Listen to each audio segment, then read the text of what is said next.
আসসালামু আলাইকুম। আজ দেখাবো শাশুড়ির হাতের হাঁসের মাংস ভুনা। আমার শাশুড়ি কিভাবে হাঁসের মাংস ভুনা করে আপনাদের সাথে শেয়ার করব। বড় একটা হাঁস কেটে পরিষ্কার করে ধুয়ে নিয়েছি।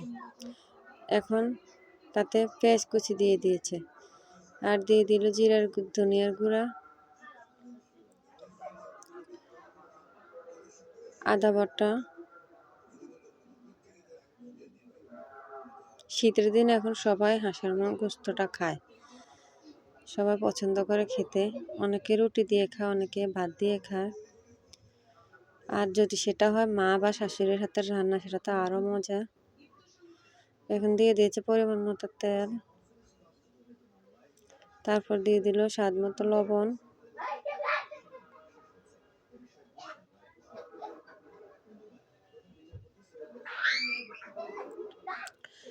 দিয়ে দিল হলুদের গুঁড়া,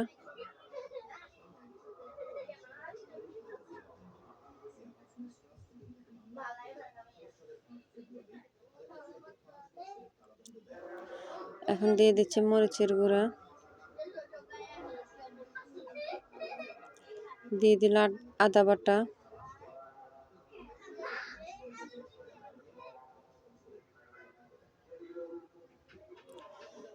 এখন হাত দিয়ে ভালো করে মেখে নিবে, যাতে সবটা গোস্তের সাথে মশলাটা ভালোভাবে ঢুকে।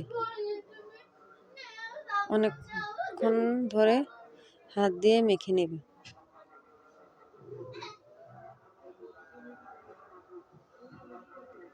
সবটা গোস্তের সাথে যাতে মশলাটা ভালোভাবে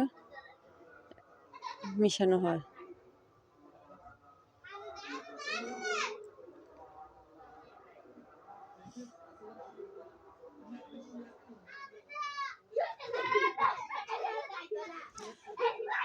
হাত ধোয়া কিছুটা পানি দিয়ে চুলায় বসিয়ে দিচ্ছে।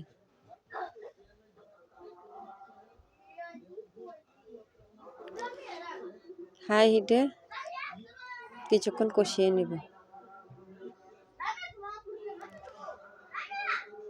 ঢাকনা দিয়ে ডেকে কিছুক্ষণ পর পর ঢাকনা খুলে নেড়ে দিতে হবে, তাহলে মশলাটা লেগে যাবে। আমি এতে আর পানি অ্যাড করবো না, এই পানিতেই হাঁসের গোস্তটা সিদ্ধ হয়ে যাবে। এভাবে ঢাকনা দিয়ে ডেকে ডেকে সিদ্ধ করে নিব।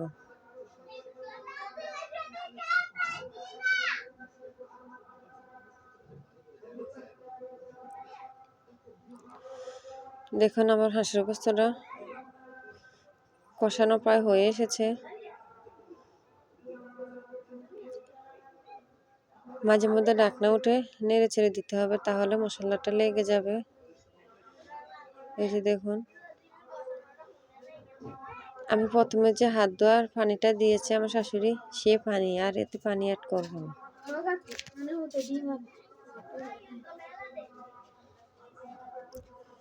এই যে দেখুন আমার হাঁসের গোস্তটা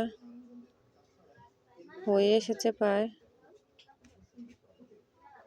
আমি কিন্তু এতে আর পানি অ্যাড করি নাই, প্রথমে যে পানিটা দিয়েছি, বারবার বলছি, ওই পানিতেই দেখুন হাঁসের গোস্তটা কিভাবে সিদ্ধ হয়ে গেছে। এভাবে আরো কিছুক্ষণ কষিয়ে নিলে হয়ে যাবে আমার হাঁসের গোস্ত ভুনা।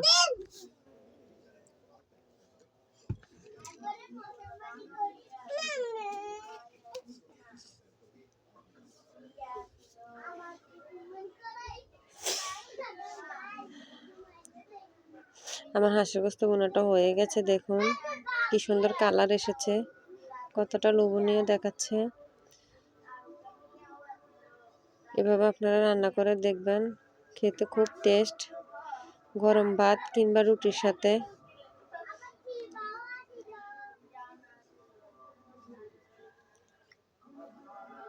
আমার গোস্তটা হয়ে গেছে, আমি এখন তুলে নেব।